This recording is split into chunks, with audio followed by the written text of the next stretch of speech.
Lesson 1, The Goat and the Stars, written by H.E. Bates. Every morning when he came into the town, he would see this large notice in blue and scarlet letters on a board outside the church. It had been there since a month before Christmas. Annual collection of Christmas gifts in this church on Christmas Eve. Help us to help others. No gift too large, none too small. Give generously, and then in very much larger angry letters, this means you. He was a small boy with a look of determination on his thin lips. Large brown trousers gave him a curious look of being shorn of with sheep shears. There was always mud on his boots, and there were times when he did not smell very sweet. There was reason for this smell.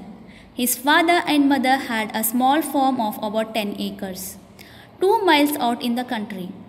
On a little pasture they grazed a mare and 2 or 3 cows, a score of hens and a dozen goats. It was because of the goats that the boy had that smell. He was very fond of the goats, and it was his job to graze them every morning and bring them back to the pigsty again before darkness fell. He treated the goats like friends. He knew that they were his friends. At frequent intervals, the number of goats was increased. But his father could never sell the kids or even give them away. Now they had 13 goats. The odd one a kid of 6 weeks, all white as pure as snow. Every morning when he went by the church, the notice made him uneasy. It was the larger letters, "This means you," that troubled him. As Christmas came near, he worried more about it. The notice seemed to hit him in the face. It singled him out from the rest of the world. "This means you." He began to think if there was anything he could to do about it. He felt that he had to do something. The notice made him feel as if it were watching him. Gradually, he began to feel that in addition to the notice, God too was watching him. In a way, God and the notice were one.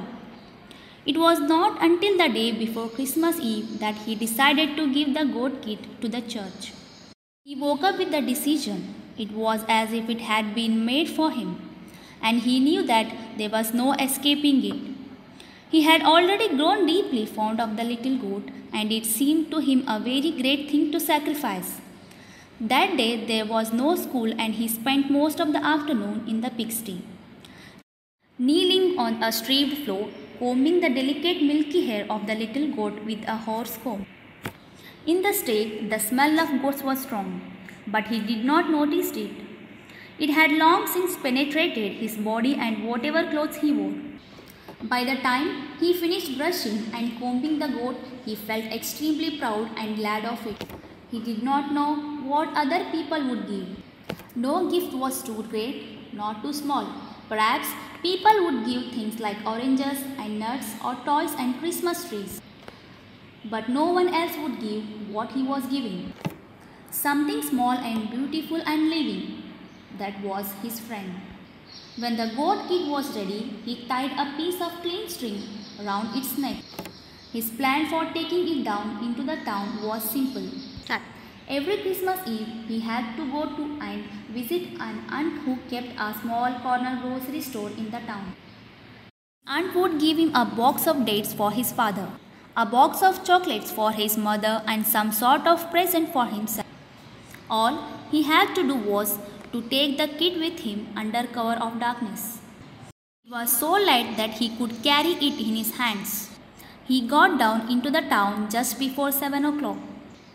When the goat grew tired of walking, he would carry it in his arms. Only one thing troubled him. He did not know what the procedure at the church would be. There might, he imagined, be a long sort of desk with men in charge. He would go to this desk and say, very simply, "I have brought this," and come away. He was rather frightened to find the windows of the church full of light. He saw people carrying parcels going through the door. He saw the notice, "This means you." He felt slightly nervous as he stood on the other side of the street with the kid at his side like a little dog. Finally, when there were no more people going into the church, he decided to go in. When he went into the church, he was surprised to find it almost full of people. There was already a sort of service in progress. He sat hastily down at the end of a pew. He saw at the other end of the church a reconstruction of the manager and child and the wise man who had followed the moving star. The stable and manager reminded him of the pigsty where the goats were kept. His first impression was that it would be a good sleeping place for the kid. He sat for some minutes before anything happened. The clergyman was talking of the grace of giving. They, he said, brought frankincense and myrrh. You cannot bring frankincense, but what you have brought has a sweeter smell, the smell of sacrifice for others.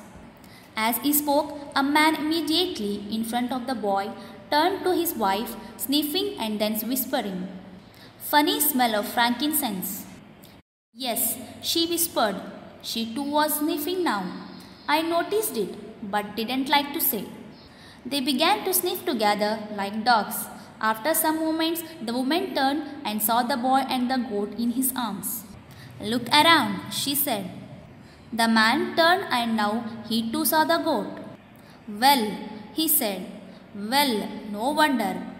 "I wanted to give the goat," the boy said. "Yes, I know," the man said, "but you got the wrong idea. A goat's no use to anybody."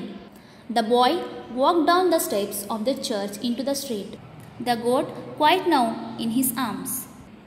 He did not look at the notice which had said for so long, "This means you." It was clear to him now that he had made a sort of mistake. It was clear that the notice did not mean him at all. Outside the town, he walked slowly in the darkness. The night air was silent and the kid seemed almost asleep in his arms. He was now not troubled that they did not want the goat. He was already glad that it would be his again. It was only about some other things that he was troubled. He had for a long time believed that at Christmas there must be snow on the ground, bells ringing and a moving star. But now there was no snow on the ground. There were no bells ringing, and far above him and the little goat the stars were still.